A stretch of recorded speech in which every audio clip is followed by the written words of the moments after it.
Whitney Houston was 3 words into the most important lyric of the night when she heard it. The slap. It cut through 20,000 voices the way a car crash cuts through a dream. Sharp. Wrong. Completely out of place. Whitney's mouth was still open, still forming the word future, but the sound had already died somewhere deep in her chest. She stopped. Not slowly, not gracefully, just stopped. The band kept playing for about 4 seconds. Then one by one the musicians noticed. The piano went first, then the guitar, then the drums. The silence that followed wasn't peaceful. It was the kind of silence that makes your stomach drop before you even know why. 20,000 people in London that night had absolutely no idea what was happening. It was March 1994. The Bodyguard World Tour was everything the world had expected, and then some. Whitney had walked out onto that stage an hour earlier, in a white gown, and had brought the first set to a standstill with I Will Always Love You. Now, deep into the encore, she was singing Greatest Love of All, with her eyes half closed and her voice doing that thing it sometimes did. Going somewhere far above the music, above the building, above everything. When it happened. If you're new here, subscribe right now. This is exactly the kind of story this channel exists for. Marcus Webb was watching from stage right.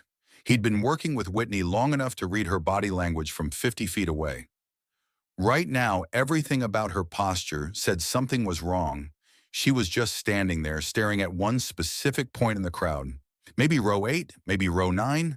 He started toward the stage. Whitney got there first. She raised one hand, not to the crowd, to the band. Stay, don't start again. The gesture was small, but it was absolute. Then she spoke into the microphone. Stop. Her voice carried the full length of that arena. I need everyone to just stop for a second. 20,000 people went quiet. Really quiet. The kind of quiet you don't get in a building that size. Whitney was looking directly at a man in the 8th row. He was sitting very still now, rigid, like a man who had just realized that everyone in a very large building was staring at him. Next to him sat a woman looking at the floor, and next to the woman sat a little girl. Maybe 7 years old. She was wearing a pink jacket. Her right hand was pressed hard against her left cheek. Eyes down. Whitney had been singing, I Believe the Children Are Our Future, at the exact moment that man hit his daughter. She hadn't planned what came next. There was no plan. 20 years of singing in churches, in arenas, on television. None of it had prepared her for this specific moment. There is a little girl in row 8. Whitney's voice was perfectly calm, terrifyingly calm. And the man sitting next to her just hit her across the face. The arena made a sound, not a scream. More like 20,000 people inhaling at exactly the same time. The man, Robert Callahan, 41 years old, just sat there. His jaw tightened, his shoulders pulled back. The look on his face was the look of a man calculating whether he could still control the situation. He couldn't. Marcus was now at the edge of the stage, whispering urgently, Whitney, security can handle this. Whitney, please. She was already stepping off the stage, not running, walking, deliberate. Each step a decision. The crowd separated in front of her instinctively, people pressing sideways to let her through. Security moved to flank her, but she was already at row 8. She crouched down in front of the little girl. The girl hadn't looked up yet. Hey, just that, soft and direct, the way Sissy Houston said it when there was nothing left to explain. The girl looked up. Her name was Lily Callahan, and her left cheek was red. Whitney looked at that cheek for a long moment. Then she looked at Lily's eyes. There was something in them that Whitney recognized. That particular kind of stillness children develop when they've learned that reacting makes things worse.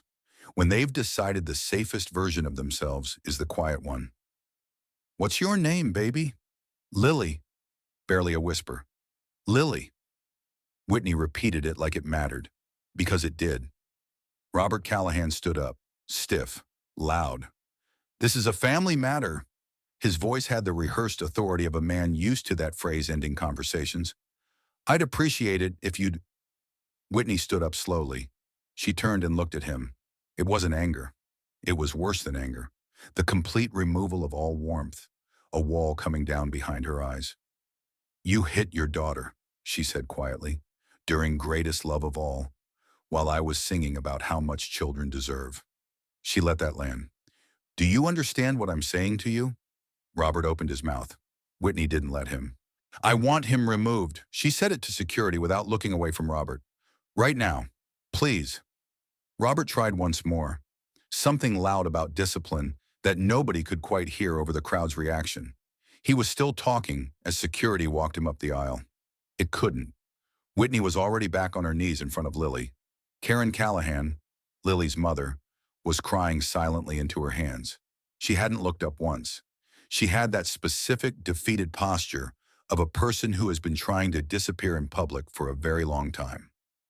Whitney touched her arm. Karen flinched.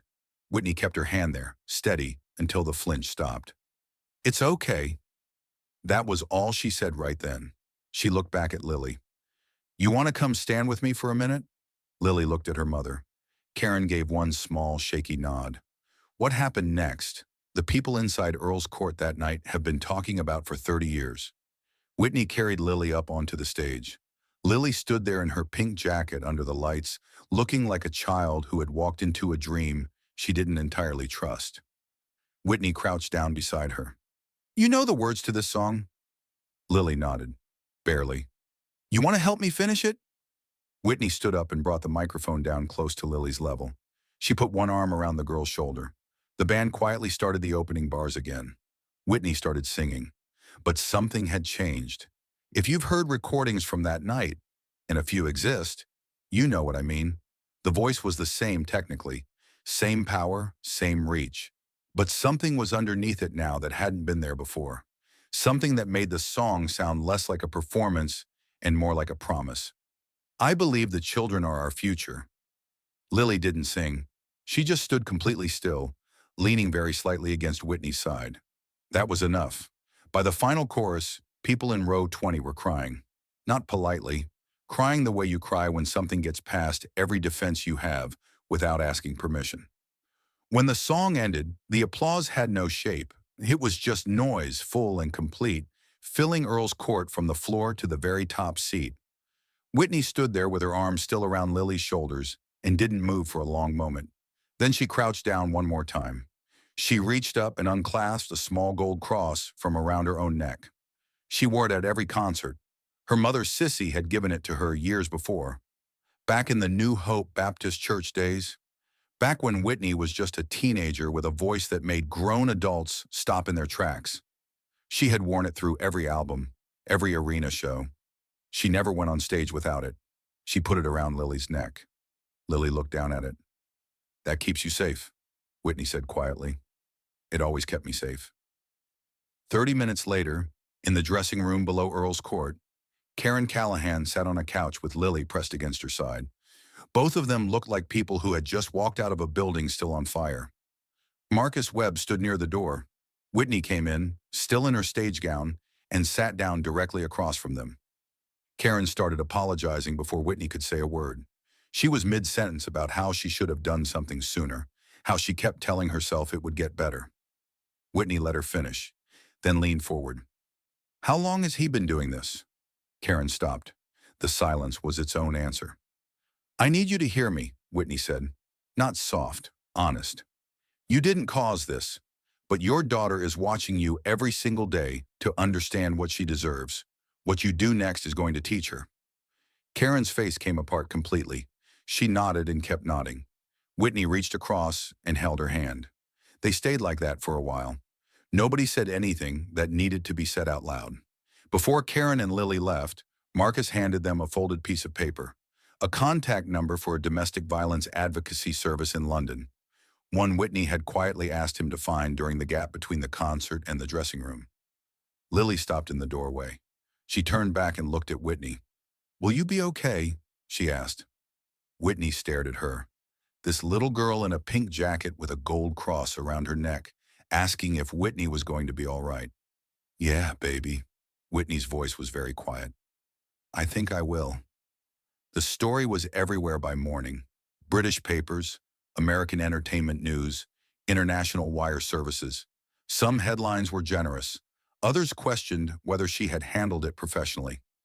A few used the phrase private family matter in ways that made you want to set the newspaper down. Whitney gave one comment to the press. "I was singing a song about how much children deserve. I wasn't going to just keep singing it.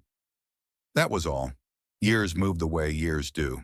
Lily Callahan grew up in a quieter house, a different city. She kept the cross, wore it through high school, university, her first years of work. She became a family law attorney specializing in domestic violence cases. People who knew her said she took the hardest cases, the ones other attorneys passed on. In 2006, she was a second-year law student when she wrote a letter to Whitney Houston. She wrote about that night the way people write about moments that divided their lives into before and after. She wrote about standing on that stage and not fully understanding what was happening, but feeling it for the first time she could remember, that someone powerful had looked at her and decided she mattered more than the show. She wrote about her mother who had finally left and slowly rebuilt. She wrote about the cross still around her neck every single day, and she wrote, "You didn't just protect me that night. You showed my mother what protection looked like, and I think she needed to see it from someone outside before she could believe she deserved it herself." Whether Whitney wrote back, no one knows for certain, but people who work closely with her say she kept certain letters in a private box. Not fan mail, the other kind. Whitney Houston died on February 11th, 2012. Lily Callahan heard the news on the radio while driving to a courthouse in South London. She had to pull over. She sat in the car for a long time with both hands on the wheel, not going anywhere. When people ask her today why she does this work, why she takes the cases that drain her, the ones that wake her up at 3 in the morning, she tells them it started with a concert in 1994. "A woman stopped singing to help me," she says simply. "I figured the least I could do was keep going." Have you ever felt completely invisible until one person decided to see you? Tell us your story in the comments below. And if this moved you, subscribe. There are more stories exactly like this one waiting for you.